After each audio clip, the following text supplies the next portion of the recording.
Hello everyone, thank you so much. This is my day 4 of learning Quran. I'm a beginner. I don't understand Arabic, तो मुझे अरबी जबान नहीं समझ में आती है। थोड़ा बहुत मुझे उर्दू की समझ है, लेकिन प्रॉपर नहीं है। तो इस वजह से शायद इसीलिए मैं सीखने में मुझे थोड़ी सी दिक्कत हो रही थी।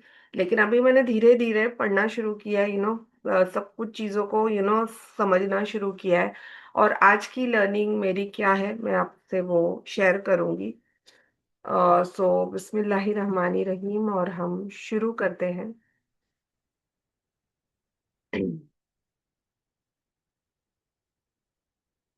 ओके। तो my Quran learning day 4, understanding अल-लजीना। कई बार हमने कुरान में अल-लजीना वर्ड पढ़ा। कल मुझे जब मैं ये पढ़ रही थी तो मुझे ये समझ में आया कि अल-लजीना जो है 999 टाइम्स कुरान में आया हुआ है।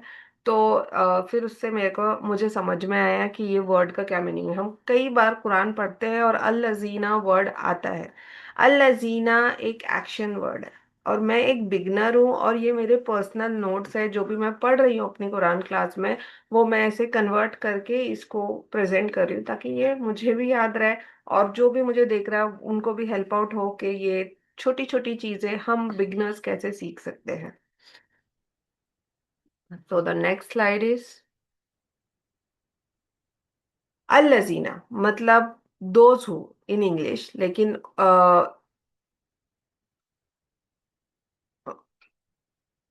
लेकिन जो अरेबिक है उसमें बोला जाएगा जिन्होंने। अल्लजीना का मतलब होता है जिन्होंने। लास्ट 2-3 क्लास में हमने ये पढ़ा था कि सिंगुलर वर्ड जो है 3 जबर का समझा था।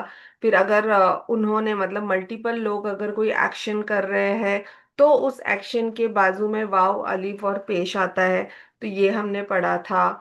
और फिर अगर कोई नाम उस एक्शन को कर रहा है, तो हमने क्या करना है। जैसे कि काला मूसा, मूसा ने कहा। का अबदा मूसा, मूसा ने इबादत की। तो इस तरीके से हमने पढ़ा था। तो अब मैं एक वर्ड जो कॉन्स्टेंटली कुरान में आता रहता है, कई बार हम पढ़ते हैं अपनी आयतों में, अल्लजीना। तो अल्लजीना का मतलब होता है जिन्होंने। तो we can combine it with verb and additional actions to understand the context. क्या कॉन्टेक्स्ट है उस स्टेटमेंट का, अल्लजीना से हम कनेक्ट करके पढ़ सकते हैं। जैसे कि बहुत सारे एग्जाम्पल्स कल मैंने पढ़े। अल्लजीना ज़लमू, इसका मतलब होता है जालमो, सॉरी, अल्लजीना जालमू, जिन्होंने जुल्म किया। और ये देख रहे हो हमारे प्रीवियस लर्निंग की भी चीजें यहाँ पे आई है। जालमू, वाव अलिफ पेश है at the end of the verb. मतलब ये एक प्लूरल एक्शन है, बहुत लोगों ने मिलके किया है, जिन्होंने जुल्म किया। अल्लजीना इख्तलाफू, अल्लजीना इख्तलाफू, जिन्होंने इख्तलाफ किया। अल्लजीना कफरू व मातू, मतलब जिन्होंने कुफर किया और मर गए। ठीक है। अल्लजीना कतलू, कतलाफू, आई डोंट नो इसको कैसे बोलते हैं, मैं उसको चेक करके आपको फिर से बताऊंगी। अल्लजीना कफरू व मातू, जिन्होंने कुफर किया। और व का मतलब होता है व, वाव के ऊपर अगर जबर है तो उसका मतलब होता है और, एंड, मातू, और मर गए। अब दोनों भी वर्ड के पास अगर आप देख रहे हो, कफरू और मातू, वाव अलीफ और पेश है, मतलब it is a plural action. अल्लजीना का मतलब होता है जिन्होंने। और कुछ एक्शंस हम पढ़ेंगे यहाँ पे। अल्लजीना आमनू व आमिलु स्वालिहाते, जिन्होंने ईमान लाया। आमनू भी ये वर्ड हम कई बार पढ़ते हैं। आमनू का मतलब होता है ईमान लाया, जिन्होंने ईमान लाया। व का मतलब अभी बताया था, व आमिलुस, व आमिलुस सालिहाते, मतलब नेक अमल करना।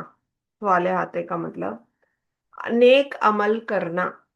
आमिलुस मतलब अमल, सालिहाते मतलब नेक अमल, नेक गुड डीड्स किया। तो अल्लजीना आमनु, आमनु व आमिलुस्सॉलिहाति, जिन्होंने ईमान लाए और नेक अमल किए। ठीक है। अल्लजीना कफरू व कज़्ज़बू, जिन्होंने कुफर किया और झुटलाया। मतलब हमने ये ऑलरेडी पढ़ा हुआ है। कुफर, कफरू और कज़्ज़बू का मतलब होता है झुटलाया। मतलब कोई भी सेंस में आ सकता है। तो जिन्होंने कुफर किया और झुटलाया, वह कजाबू।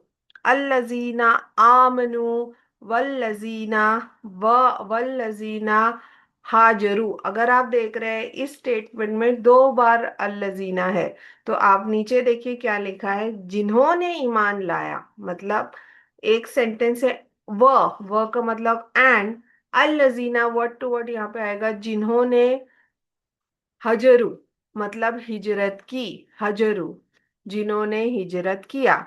तो अल जिन्होंने ईमान लाए और जिन्होंने हिजरत की। अल्लजीना आमनु व अल्लजीना हाजरू, हाजरू जिन्होंने हिजरत की। तो यहाँ से हमको बहुत सारे वर्ड्स के मतलब समझ में आ रहे हैं। ओके, कुछ कॉन्टेक्स्ट हम और देख लेते हैं। अल्लजीना कफरू बे आयातिल्लाही, मतलब यहाँ पे अगर हम इसको कन्वर्ट करना चाहे, अल्लजीना ऑलरेडी हमने कहा है कि जिन्होंने कुफर किया। कुफर का मतलब ये भी होता है इन अ कॉन्टेक्स्ट, अगर हमको ये स्टेटमेंट का मतलब समझना है, तो इनकार किया। बे साथ, बे का मतलब होता है साथ, अल्लाह की आयत, बे आयातिल अल्लाही, मतलब अल्लाह की आयत के साथ इनकार किया। तो ये हम पढ़े हुए वर्ड्स हैं, ये पढ़ा हुआ सेंटेंस है, और इसका मतलब ये है, अल्लजीना कफरू बे आयातिल्लाही, जिन्होंने इनकार किया अल्लाह की आयत के साथ। अल्लजी नश्तरावु, नश्तरावु का मतलब होता है खरीद ली, खरीदना। नश्तरावु आयातिद दुनिया, हयातिद दुनिया। तो मतलब ये हयातिद दुनिया, ये वर्ड भी मैंने कई बार कुरान में सुना है। तो जिन्होंने खरीद ली दुनियावी जिंदगी, अल्लजीना जिन्होंने, नश्तरू खरीद ली, हयातिद दुनिया मतलब, हयातिद दुनिया मतलब दुनियावी जिंदगी।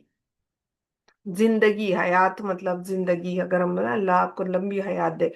हयातिद दुनिया मतलब दुनियावी जिंदगी। अगर हम इसको हिंदी में कन्वर्ट कर रहे हैं या उर्दू में कन्वर्ट कर रहे हैं, तो इसका मतलब ये होता है कि जिन्होंने खरीद ली दुनियावी जिंदगी। अल्लजीना आमिनु व आमिलुस्सॉलिहाती व आकिमुस्सलाता, जिन्होंने, अगेन आपके लिए भी ये टेस्ट है, जिन्होंने आमनु मतलब ईमान लाया। ओके, अभी यहाँ व लिखा है, आप लिख सकते हो और, लेकिन क्योंकि तीन एक्शन साथ में है यहाँ पे, तो यहाँ कॉमा है। व आमिलु स्वालिहाती का मतलब है नेक अमल किया। व आके मुसलात और नमाज कायम की। तो ये पूरा सेंटेंस, अल्लजीना आमिनु व आमिलु स्वालिहाती व आकमुस्सलात, व आकमुस्सलात सलाता, मतलब जिन्होंने ईमान लाया, नेक अमल किया, और लिख भी सकते हैं, पर अगर सेंस देखे तो वहां पे नेक अमल किया एंड नमाज को कायम की, और नमाज कायम की, आप लिख सकते हो, वहां पे कोई प्रॉब्लम नहीं है। एक्सेप्शन नोट वर्थिंग एग्जाम्पल है यहाँ पे। तो सब फसजदू इल्लाही इबलीस, तो सब ने सजदा किया सिवाय इबलीस के। फ का मतलब होता है तो, सजदू इलाही सबने सजदा किया अल्लाह की, अल्लाह ही, बे इबलीस मतलब इबलीस के बिना। Here except is use showing exception group, help us understand context and exclusion. यहाँ पे भी हम सबकी बात ही कर रहे कि सबने सजदा किया था, लेकिन इबलीस ने मना कर दिया था कि वो नहीं करेंगे सजदा। तो ये वाला एक है, फसाजदुल इल्लाही बे इबलीस। बेइबलीसा। कोई गलती होती है तो आई एम सॉरी, बिकॉज यहाँ पे भी लिखने में थोड़ा सा वो होता है। तो मेरी ऑब्जर्वेशन है, अल्लजीना always tells me who the group is, जिन्होंने, एंड एडिंग वर्ब और did show what they did, वो लोगों ने क्या किया वो पता चल रहा है। This structure make Quranic sentences clear and organised. अब जब भी कुरान में ये सारा आता है, मैं एकदम प्रॉपरली तो नहीं, लेकिन मुझे समझ में आ रहा है कि यार ये लिखा हुआ है यहाँ पे। Reflection, Quran often groups people by action और belief. Help me reflect on my actions. हम, हमारे जो अमल है, हमारे एक्शन है, वो अच्छे होने चाहिए, क्योंकि अल्लाह ने अच्छे अमल, अच्छी नियतों का अच्छा उसका रिवॉर्ड होगा, ये अल्लाह कहता है। और कुरान में कंटिन्यूअसली हमको हमारे एक्शंस को चेक करने के लिए कहा जाता है। तो अगर आप मीनिंग्स पढ़ लो, तो जब भी हम कुछ ऐसे एक्शन कर रहे हैं जो अलाउड नहीं है, हम ऑटोमेटिकली रिफ्रेन करेंगे उससे। Show how action defines character in Allah's perspective. Every action counts and groups are reorganized by the deeds. These are my reflections. Closing note, this is my day for learning, sharing personal observation as beginner. May Allah increase us understanding, reflection, sincerity. Ameen. Thank you so much, आप मेरा ये video देख रहे हैं। अगर कुछ गलतियां हुई है, बिकॉज मैं एक बिगनर हूँ, मुझे थोड़ा सा रिकॉर्ड भी कर रही हूँ तो थोड़ा डर लगता है, इसीलिए थोड़ा प्रोनाउंसिएशंस में इसमें इसमें वो हो जा रहा है। तो आई एम सॉरी, अल्लाह मुझे माफ़ करे अगर मेरे से कोई गलती हुई है, और मैं अपने आप को बेहतर करने की कोशिश करूंगी। Thank you so much. जजाकल्ला खैर, अल्लाह हाफिज।